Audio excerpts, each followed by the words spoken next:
early hours of one July morning, 4 men set out on a journey.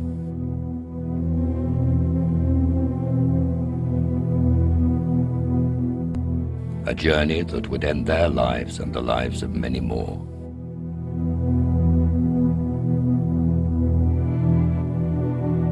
How could they do this? How could 4 citizens of this country do this to their own homeland, to their own fellow citizens?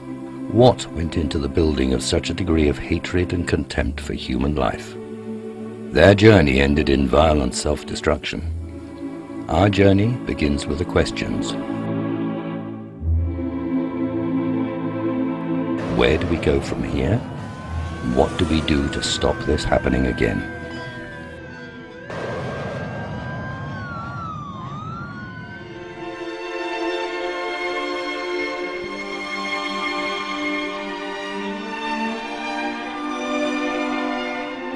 Lasting solutions can only be based on a proper understanding of the problems. And so it is that we must try to understand even those things that cannot be excused. If we can defeat the reasons for the inexcusable can be defeated too.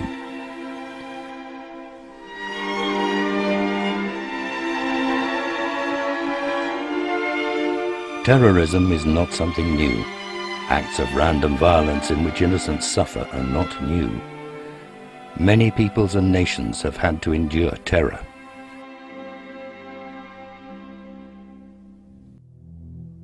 The means and methods of terrorism have adapted to modern technology, but its motives and manners are unchanged.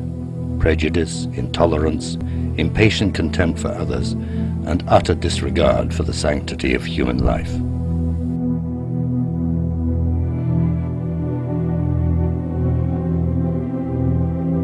In this sense, terrorists can attempt to hijack any philosophical or political ideal, any religion or way of life, any noble cause whatever, and pervert it in order to justify the resort to random acts of violence. However benign or compassionate, however high-minded a cultural tradition may be, there is no guarantee that it will not be hijacked by a perverted few in their determination to excuse the inexcusable. Having said that, most people would agree that the world has entered a new phase since 9/11. The events of that day symbolize what has now become worldwide terrorism.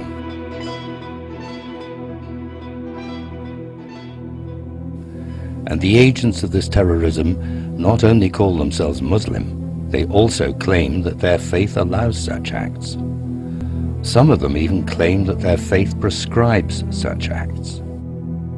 How incomprehensible a claim that is.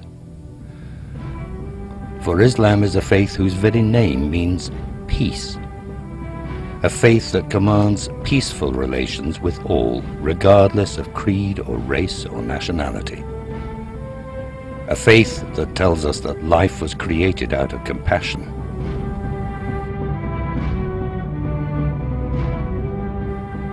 A faith that states that the unjust killing of one person is like the killing of all humankind, and that the punishment for it is hell. A faith that from the first called for interreligious dialogue and understanding. O people of the book, come to an agreement between us. A faith whose prophet said, I am sent as a mercy, not as a curse on humankind. Islam is a faith that celebrates the diversity of peoples as one manifestation of God's infinite attributes and a source of richness and blessing. Its scripture teaches us, O mankind, we created you from a single pair of a male and a female, and made you into nations and tribes that you may know one another, not that you may hate one another. What an absurdity it is that a faith centered on peace and compassion is associated by terrorists with their commitment to destruction and death. But the radicalized attitudes behind terrorism are capable of hijacking any faith in order to justify the unjustifiable. The terror is senseless and indiscriminate, and all are victims, including Muslims. Muslims are just as exposed to the danger of terrorist acts as are all. However, in the West, Muslims are also the primary victims of the backlash, of religious hate, crime, and public contempt. They suffer the indignity of being associated with barbaric violence, and at times are even expected to apologize for crimes with which they have no association whatever. In fact, terrorism is not rooted in any one religion or race or cultural tradition. The only common characteristic of terrorism is that it pursues its goals through indiscriminate violence.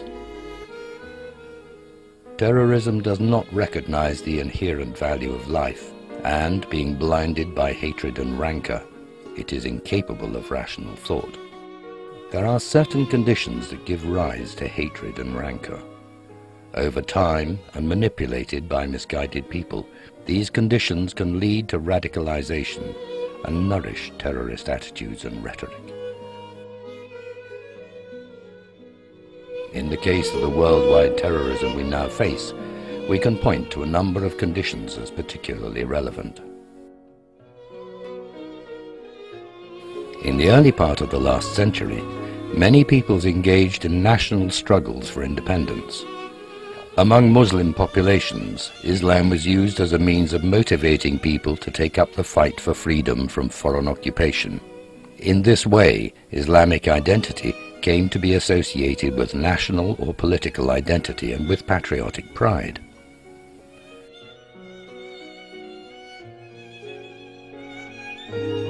But when these peoples achieved independence as nation-states, they felt betrayed by their new rulers. The new rulers separated themselves from their people. They did not govern for the benefit of the common people or in their interest. They ignored local traditions and ways of life, just as they neglected the people's basic economic and political needs. For the disillusioned masses, Islam became a source of solace and strength, and an argument against their rulers. In this way, Islam became politicized. It became narrower and detached from its moral and spiritual responsibilities. Even now, in this 21st century, many countries and regions in the Muslim world are still ruled by dictatorial regimes. The leaders distrust and disregard their own people, concentrating their energies instead on preserving and strengthening their hold on power. They keep the people under control by restricting education, social progress, and basic freedoms. This intensifies the hatred and animosity the people feel towards their rulers. The people, long deprived and humiliated, are all too easily persuaded that the rich West is to blame for their plight. A substantial number of people in Muslim countries believe that foreign powers are responsible for supporting, protecting, and even installing the ruling elites and dictatorships they suffer from. They therefore blame these foreign powers for much of the deprivation and humiliation they endure. The root of terrorism is not religion or race or nationality. Rather, terrorism finds it easier to develop in the midst of this threefold deprivation. Firstly, a lack of rounded, effective education. Secondly, a lack of basic social and human rights. And thirdly, the lack of opportunity to integrate and interact positively with the wider world. Combined with powerlessness to improve these conditions, such deprivation leads to hopelessness, then resentment and anger that whoever can be blamed. In the hands of terrorists and radicals, this turns into prejudice, hatred, and repugnance towards the West. Evidently, such feelings and perceptions were powerful enough to have permeated the minds and hearts of those British citizens who planned and committed the outrages of 7/7. However well-educated and well-off these citizens may have been themselves, they were nonetheless influenced and affected by the rhetoric which claimed to voice the despair of the Muslim world. Lasting solutions can only be based on a proper understanding of the problems. If the root problem is rightly identified as backwardness, poverty and isolation, the answer surely lies in sustained efforts to provide opportunities for education, social justice and dialogue.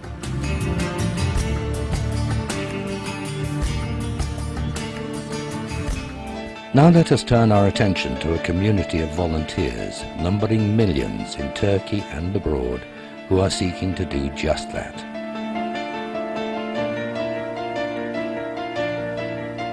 Volunteers who are inspired by the likes of the 13th century mystical poet Yunus Emre, who said, "We love the created because of the Creator." The great Sufi master Jalal el-Din Rumi, who said, "With one foot grounded firmly in Islam, I move like a compass among all the other different communities."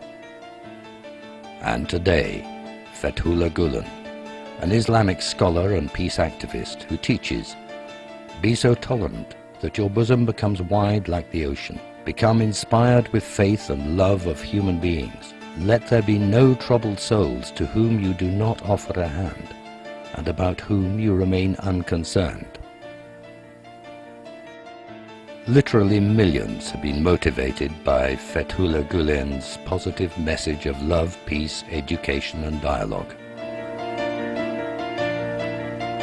Through his sermons and lectures, his writings and other activities, he has taught a whole generation in Turkey and abroad. Motivated by his teaching, the volunteers have established hundreds of schools in over 80 countries, including Pakistan, Bangladesh and India. Many students inspired by Fethullah Gülen trained as teachers in order to be able to serve in these schools. Once graduated, they travel to different parts of the world, far from home, to educate future generations. These schools are non-denominational and follow the national curriculum of the country in which they are based.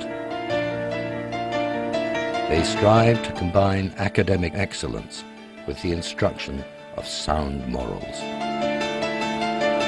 Through the good example of teachers and other staff, these schools try to instill in students universal values such as honesty, fairness, humility, respect for others, tolerance, responsibility, cooperativeness, and compassion.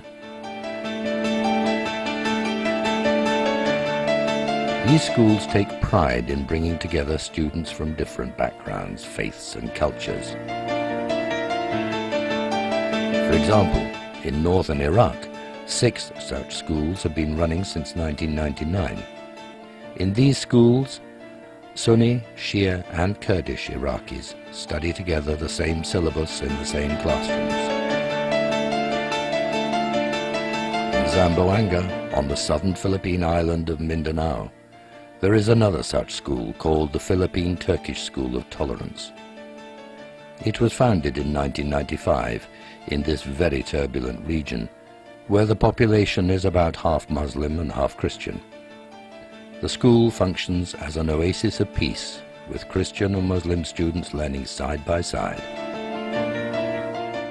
In addition to the schools, Fethullah Gülen has been encouraging the community of volunteers to engage in interfaith and intercultural dialogue. He has personally set a good example by meeting with faith leaders to establish bonds of friendship. Among the distinguished leaders he has met in the 1990s are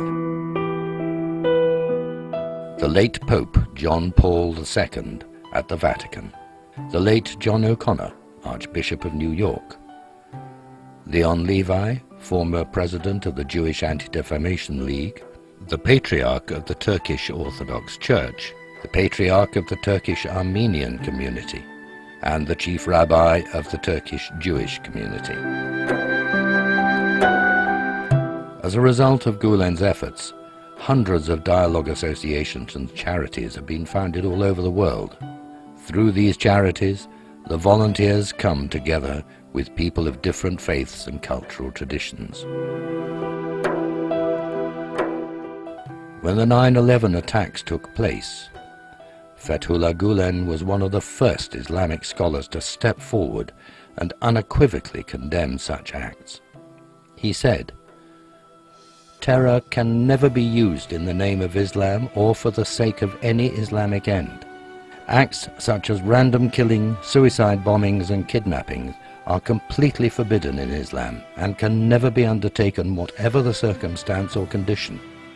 Those who kill one innocent person through such acts are considered in Islam to have killed the whole of humankind. A terrorist cannot be a Muslim, and a Muslim cannot be a terrorist. A Muslim can only be the representative and symbol of peace, well-being and prosperity." To help share the message of peace and love which they believe is at the heart of Islam, this community of volunteers have founded, as well as hundreds of schools across the world, an international TV channel, a daily newspaper with the highest circulation in Turkey, a number of periodicals in different languages, and various interfaith platforms and think tanks. This community is not a post-9/11 phenomenon. It does not represent a reactive effort. Rather, it is a proactive movement that has continued its service for over half a century. It is an example of how people can work together, individually and collectively, to eradicate distrust, hatred and prejudice, and nurture in their place mutual respect and understanding, and a loving tolerance.